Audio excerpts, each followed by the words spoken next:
essayé en 1849. La première arche a été fondée pour former l'obélisque que vous voyez sur la droite. Vous avez une exploration là. You know, there's a block of limestone flowing in the warm waters around the equator and 450 million years ago. The frozen surface is vertical track. This is around 450 meters long by 80 meters high and 19 wide apart. The diameter of the O is around 20 meters in comparison to two O's in the rock.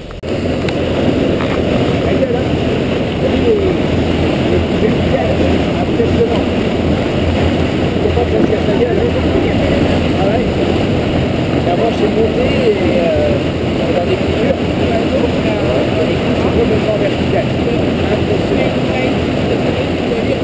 Ah ouais? Bon, c'est mal.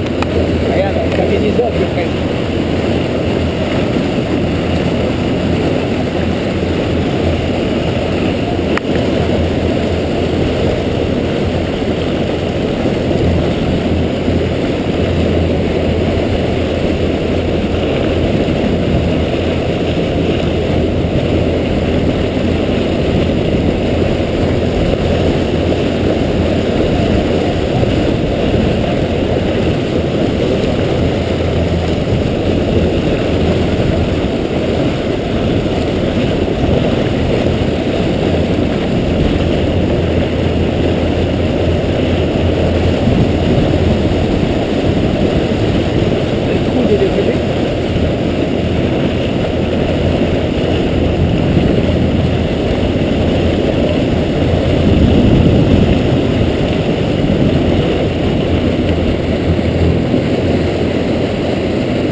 hacer pendant votre tour.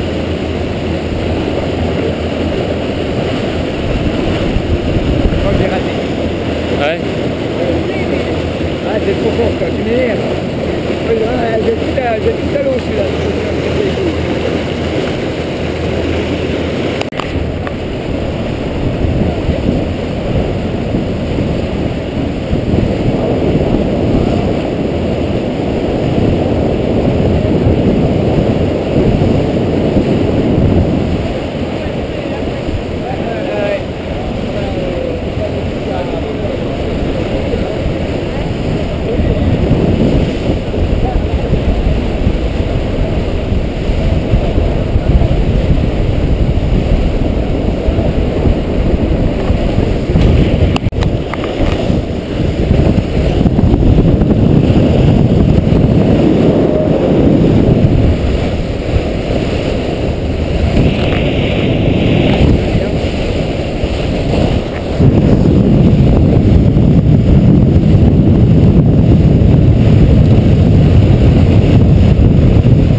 Seulement ici se reproduire. Le restant de l'année sont toujours en mer.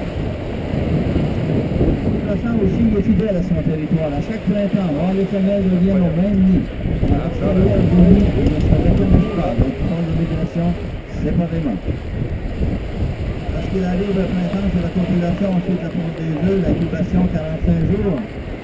C'est pas si vite que ça, hein?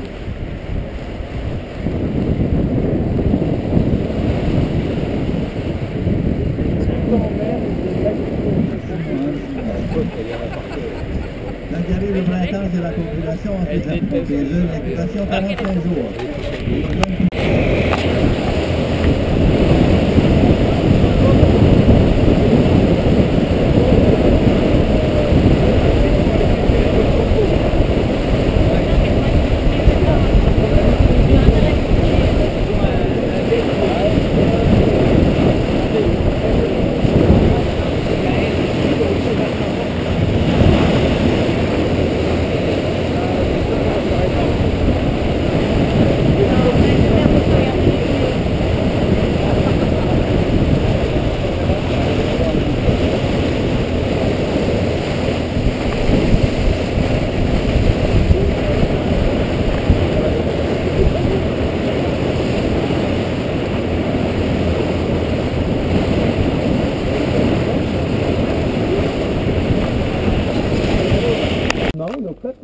De l'île Bonaventure et du Rocher Percé, c'est un parc de conservation. C'est pour ça que c'est d'autant plus important de s'arrêter ici avant d'aller ailleurs. Alors d'abord, vous êtes ici sur la carte, le quai, et votre but c'est d'aller voir des fous de bassin. Hein, c'est le but principal. Alors avant d'en arriver au sentier, les bâtiments immédiats qu'on a ici. Si vous êtes arrivé sur l'île par hasard avec rien à manger, rien à boire, au rez-de-chaussée du bâtiment, c'est là que vous allez pouvoir retrouver de quoi manger. Vous pouvez faire un pique-nique s'il le faut. Et vous aurez la colonie d'oiseaux en haut aussi, un point de service, surtout pour les choses à boire. Maintenant, si on considère le bâtiment qui est là-bas, regardez sur la petite colline, c'est le plus beau de l'île. Il faisait partie d'un complexe où on faisait de la morue salée, séchée, et les gérants habitaient cette belle maison. Vous pourrez visiter cette maison toute la journée. Maintenant, là-bas, vous pouvez voir deux grands conifères. Derrière, il y a deux bâtiments. Celui qui semble le plus petit avec un toit vert à gauche, c'est 3 cheminées. Ce sont les toilettes immédiates.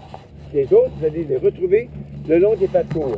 Aujourd'hui, tous nos parcours sont ouverts et je vais vous les expliquer brièvement. D'abord, il y a le sentier des Mousses. Ici en haut sur la carte, le sentier des Mousses, c'est un sentier étroit qui mène jusqu'à la colonie de fou de bassin, intéressant, un peu plus intime, et qui vous permet en 75 minutes d'arriver là où sont nos naturalistes, juste là, c'est les fous de bassin. C'est donc 3,5 km pour arriver à cet endroit. Ceux qui voudraient un sentier plus facile parce qu'ils sont pressés aussi et revenir rapidement, ça serait le sentier des colonies. 2,8 km, 45 minutes seulement pour atteindre la colonie de Fou-de-Bassin. Pour le retour, on peut prendre un autre sentier. Pourquoi pas prendre le Paget, un beau sentier qui se fait en 1 heure seulement et qui prend environ, en fait, c'est 3,7 km. De chez les Fou-de-Bassin pour revenir jusqu'au quai de l'île Bonaventure. Il y a aussi le panoramique, le beau sommet du Roi. 4,9 km, 1 heure et demie si on le fait en colo pour aller, se rendre ou revenir jusqu'au quai de l'île Bonaventure. Mais sur ce sentier, qui est très, très panoramique, il y a Alexandra qui a quelque chose de spécial à vous offrir. Bonjour tout le monde. Pour tous ceux qui aimeraient en savoir plus sur l'histoire humaine de l'île, vous avez dû voir des petites maisons tout au long de votre parcours en bateau. On a des gens qui ont vécu sur l'île pendant plus de 150 ans. Et je vous propose une randonnée guidée sur une partie du chemin du Roi pour justement voir qui étaient ces gens, comment est-ce qu'ils s'organisaient, comment est-ce qu'ils vivaient ici. Donc on parcourt la partie où on voit les maisons, on pourra rentrer dans la maison du Val. Donc c'est une randonnée guidée qui dure à peu près 1h30. Donc le départ est à midi et on se rend jusqu'à la maison Kitty Bruno, donc à peu près 2 km plus loin. Et puis après, vous pouvez rejoindre la colonie par ici, il reste à peu près 1 heure de route, ce qui vous amènerait à la colonie autour de 3 heures à peu près au plus tôt.